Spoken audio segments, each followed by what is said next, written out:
నమస్తే, welcome to our channel. నేను ఆదిత్య. ప్రకృతి వైపరీత్యంలో భాగంగా ప్రస్తుతానికి విజయవాడ మిగతా ఏరియాలు కూడా చాలా అతలాకుతలం అవుతున్నాయి. ఇది మనం చూస్తూనే ఉన్నాం. మరి ఇదే టైంలో జగన్మోహన్ రెడ్డి విదేశీ పర్యటన అనేది కూడా ఇదే టైం కాబట్టి మరి ఇప్పుడు ఆయన లండన్ వెళ్తారా, లేకపోతే ఈ పర్యవసానాలని దృష్టిలో పెట్టుకొని మరి ప్రజలకి దగ్గరగా ఉంటారనేది ఇప్పుడు చాలామంది ఉన్నటువంటి ఒక డౌట్ అనమాట. సో మరి ఈ అంశం గురించి మాట్లాడడానికి ప్రస్తుతానికి మనతో పాటు స్టూడియోలో ఉన్నారు ప్రముఖ political analyst and senior journalist CS Rao garu. So సార్ని అడిగి మరిన్ని విషయాలు తెలుసుకుందాం. సార్ నమస్కారం. సార్ నమస్తే. జగన్మోహన్ రెడ్డి లండన్ వెళ్దాము అనుకున్న టైంలో ప్రకృతి వైపరీత్యంలో భాగంగా ఆంధ్రాకి వరదలు సంభవించడం జరిగింది. మరి ఇప్పుడు ప్రజలకి దగ్గరగా ఉంటారా, లేదు అనుకున్న ప్రకారం ఆయన లండన్ వెళ్తారా? చూడు, ఇప్పుడు జగన్మోహన్ రెడ్డికి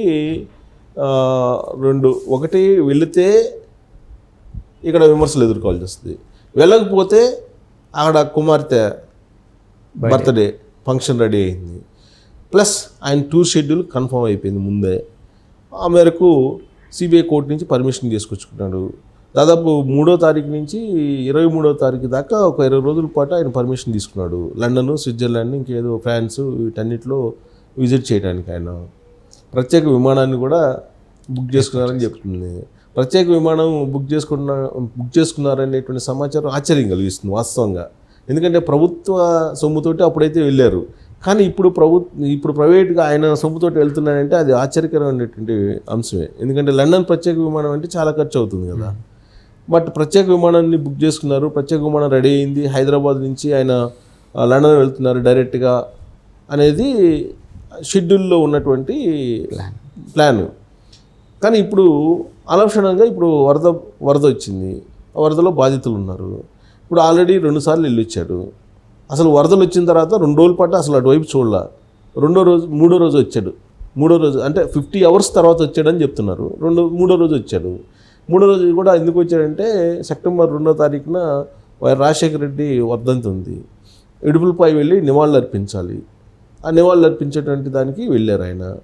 వెళ్ళి అక్కడి నుంచి ఇక్కడికి వచ్చారు తాడేపల్లి వచ్చిన తర్వాత ఆయన పార్టీ లీడర్స్ తోటి అందరితో మాట్లాడి నింపాదిగా సింగనగర్ వెళ్ళాడు. సింగనగర్ వెళ్ళిన తర్వాత ఆయనతో మాట్లాడి అక్కడ చంద్రబాబు నాయుడు కారణంగానే ఈ వరద వచ్చిందని చెప్పి ఆయన మాట్లాడటంతో పాటు బుడమేరు గేట్లు ఎత్తలేదని చెప్పి ఆయన ఏదో మాట్లాడితే దాని మీద సోషల్ మీడియాలో విపరీతంగా వైరల్ అయింది. అంటే బుడమేరు నది అన్నాడు. బుడమేరు నదా, వాగా తెలీదా, కాలువ తెలీదా, కాలువకి నదికి వాగ్కి చాలా తెలియనటువంటి పరిస్థితిలో ఉన్నాడు ఆయన అని చెప్పి బాగా ట్రోల్స్ని ఎదుర్కొన్నాడు సోషల్ మీడియాలో జగన్మోహన్ రెడ్డి. సరే, ఎటకేలకు సింగనగర్ వెళ్ళి మనం రాజకీయంగా లబ్ధి పొందాము అని చెప్పి అనుకున్నారు ఆయన. తర్వాత సోషల్ మీడియాలో ఆయనకు ఉన్నటువంటి అపరిపక్వత అనేదాన్ని బయట పెట్టుకున్నాడు అనేది సోషల్ మీడియాలో తెలిసింది.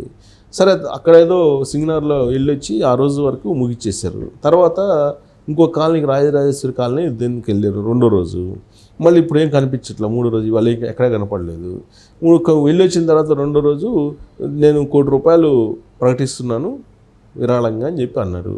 సరే, ₹1 కోటి విరాళంగా అంటే సీఎం రిలీఫ్ ఫండ్కి ఇస్తారేమో అని చెప్పి అనుకున్నారు. అలా కాదు, ₹1 కోటి ఇవ్వాలనుకుంటున్నాను, అది ఎక్కడ ఇవ్వాలో తెలియని పరిస్థితి ఉందని చెప్పి వైఎస్ఆర్ కాంగ్రెస్ పార్టీలో తర్జన పడుతున్నారు వాళ్ళు. సరే, వాళ్ళు కొంతమంది సెటైర్గా అదేదో దానికి ఇస్తాడేమో, ఇంటికి ఒక ఎగ్ పఫ్ పంపిస్తాడేమో అని. అంటే ఆ ఎగ్ పఫ్లకు ఏదో ఖర్చు అయింది అంటున్నారు కొన్ని కోట్ల రూపాయలు అప్పుడు ఆయన ముఖ్యమంత్రికి ఉన్నప్పుడు. సో ఆయన మొత్తం మీద ₹1 కోటి విరాళం అయితే ఇవ్వాలనుకున్నారు, కానీ ఎక్కడ ఇవ్వాలి, ఎవరికి ఇవ్వాలి అనే దాని మీద క్లారిటీ లేదు. సో పార్టీ పరంగా నిర్ణయం తీసుకోవాలని చెప్పి అది అనుకున్నారు. అదే పెద్ద విరాళం లాగా ఆయన స్టేటస్కి అది పెద్ద విరాళం కాదు. ఇప్పుడు మామూలు సామాన్యులకైతే అది పెద్ద విరాళం కిందనే సామాన్యులు ఇవ్వాలంటే అది ఇట్స్ బిగ్ అమౌంట్. కానీ ఆయన స్టేటస్లో పోల్చుకుంటే కనుక అది పెద్ద విరాళం కాదు. ఒక రకంగా చెప్పాలంటే ఆయన లండన్ పోయించినంత ఇది టికెట్స్, ఫ్లైట్ కాదు, ప్రత్యేక ఫ్లైట్లో కాదు, టికెట్స్. ప్రత్యేక ఫ్లైట్ పోయి రావాలంటేనే లాస్ట్ టైము దాదాపు 100 కోట్లు ఖర్చు పెట్టాడు కదా మొత్తం కలిపి.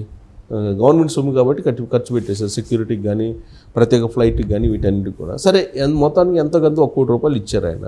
ఎక్కడ ఇవ్వాలో అర్థం కాని పరిస్థితిలో ఆయన ఉన్నారు. సరే, బాధితుల్ని ఏమో 3వ రోజు అయితే పలకరించలేదు. 3వ రోజు పలకరించకపోగా తెలుగుదేశం పార్టీ మీద, అలాగే చంద్రబాబు నాయుడు బాధిత కుటుంబాల దగ్గరికి వెళ్ళి పరామర్శించేటువంటి తీరు మీద ఆయన విమర్శలు గుప్పిస్తూ వచ్చారు.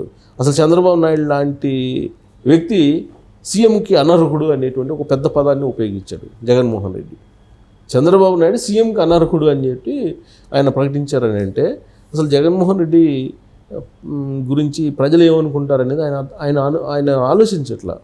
చంద్రబాబు నాయుడు లాంటి సీనియర్ పొలిటీషియను, అనుభవం ఉన్నటువంటి లీడరు, ఆంధ్రప్రదేశ్లో ఉన్న ప్రజలందరూ కోరుకొని 164 మంది ఎమ్మెల్యేలతో ఆయనకి పదవి అధికారం ఇస్తే 4వ సారి ఆయన ముఖ్యమంత్రికి అనర్హుడు అంటాడు జగన్మోహన్ రెడ్డి. చంద్రబాబు నాయుడు ముఖ్యమంత్రికి అనర్హుడు, ఆయనకి అసలు నీటి నిర్వహణ తెలీదు, ఆయన కావాలని బుడమేరు గేట్లు ఎత్తలేదు, గేట్లు ఎత్తితే చంద్రబాబు నాయుడు ఇల్లు మునిగిపోద్దని, కాబట్టి ఆయన అనర్హుడు అని అంటాడు.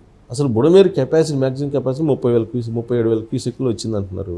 ఆడ కృష్ణాది 11.5 లక్షల క్యూసెక్లు. ఈ పోయి ఆడ కలిస్తే ఏమవుతుంది, ఎంత అవుతుంది? చంద్రబాబు నాయుడు ఇల్లు ఈ పోయి ఆడ కలిస్తే మునిగిపోద్దా? అసలు ఇంకోటి ఏంటంటే కృష్ణా ప్రవాహం, బుడమేరు ప్రవాహం అసలు వేరు విభిన్నం. ఈ రెండు కలిపి ఆయన మాట్లాడటం అనేది రాజకీయంగా కొంత ఏదో మాట్లాడాలి కాబట్టి మాట్లాడినట్టు ఉంది, కానీ ఆ రెండు వేరు ప్రవాహం కదా. సో ఇవన్నీ చర్చకు వచ్చినప్పుడు డైలమాలో పడిపోయాడు. ఇలాంటి పరిస్థితుల్లో కనుక ఒకవేళ ఆయన కనుక లండన్ ఫ్లైట్ ఎక్కితే మరింత ఇలాంటి విమర్శలు వస్తాయి. పైగా ఇప్పుడు చంద్రబాబు నాయుడు గవర్నమెంటు అప్పట్లో తెలుగుదేశం పార్టీ కార్యాలయం మీద వైఎస్ఆర్ కాంగ్రెస్ పార్టీ దాడి చేసినటువంటి కేసు, అరెస్టులు ఇవన్నీ జరుగుతున్నాయి. అరెస్టుల పరం కొనసాగుతుంది. కొద్దిసేపటి కింద అప్పిరెడ్డిని కూడా అరెస్ట్ చేసినట్టున్నారు. తర్వాత పార్టీ నుంచి రాజ్యసభ సభ్యులు వెళ్ళిపోయేటువంటి పరిస్థితి కనపడుతుంది, ఎమ్మెల్యేలు వెళ్ళిపోయే పరిస్థితి కనపడుతుంది. ఇలాంటి టైంలో కనుక ఆయన లండన్ వెళ్ళి ఒక 20 రోజుల పాటు అక్కడ ఉంటే అసలు వచ్చేటప్పటికి పార్టీ మిగలదా అనేటువంటి ఒక సందేహం ఉంది.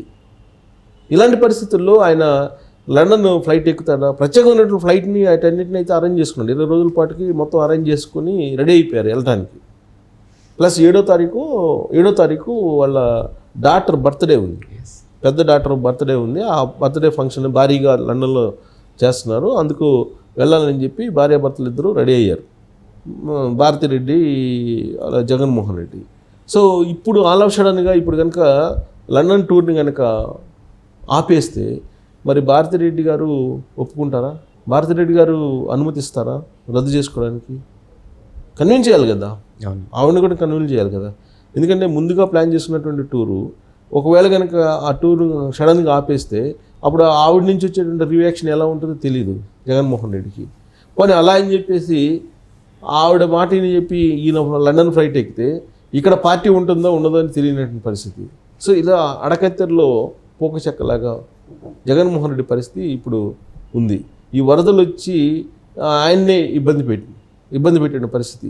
ఇప్పుడు వెళ్ళలేక, ఉండలేక, ఉండి ఏం చేయాలో తెలియక, ఉంటే బాధ్యుల దగ్గరికి వెళ్ళాలి, అంతే కదా. వీళ్ళు లేదు లండన్ ఫ్లైట్ ఎక్కి లండన్ వెళ్తే చూసావా వెళ్ళాడు ఇక్కడ ఇంత జరుగుతుంటే అని చెప్పి అంటారు. కానీ ఉంటేనేమో నిత్యం ప్రజల్లో ఉండాలి. ఈయనేమో ప్రజల్లో పోవడానికి అంత ఇష్టపడలేదు. ఇప్పుడు నాకు తెలిసినంతవరకు 2 రోజులు పోయారు, ఏదో తూతూ మంత్రంగా వెళ్ళేసి వచ్చేసారు. ఉంటే ఖచ్చితంగా ప్రజల్లోకి వెళ్ళాలి, నాయకులతోటి టచ్లో ఉండాలి. ఈ అరెస్టులు ఇవన్నీ కూడా మానిటర్ చేసుకోవాలి. ప్లస్ పార్టీ నుంచి పోయే వాళ్ళని కాపాడుకునే ప్రయత్నం చేయాలి. ఇవన్నీ ఎందుకు అనుకుని లండన్ వెళ్తేనేమో పార్టీ ఉండదు, వెళ్ళకపోతేనేమో ఇంట్లో ఏమవుతుందో తెలియదు, అక్కడ డాక్టర్ ఏమంటారో తెలియదు, ఇక్కడ వైఫ్ ఏమంటారో తెలియదు. వాళ్ళు ఎలా కన్విన్స్ చేయాలో కొంచెం ఎవరికైనా, జగన్మోహన్ రెడ్డికి కాదు ఎవరికైనా కొంత ఆలోచించేటువంటి పరిస్థితి. సో లండన్ టూర్ ఉంటుందా ఉండదా 20 రోజుల పాటు? కోర్టు నుంచి అయితే పర్మిషన్ తీసుకొచ్చుకున్నాడు.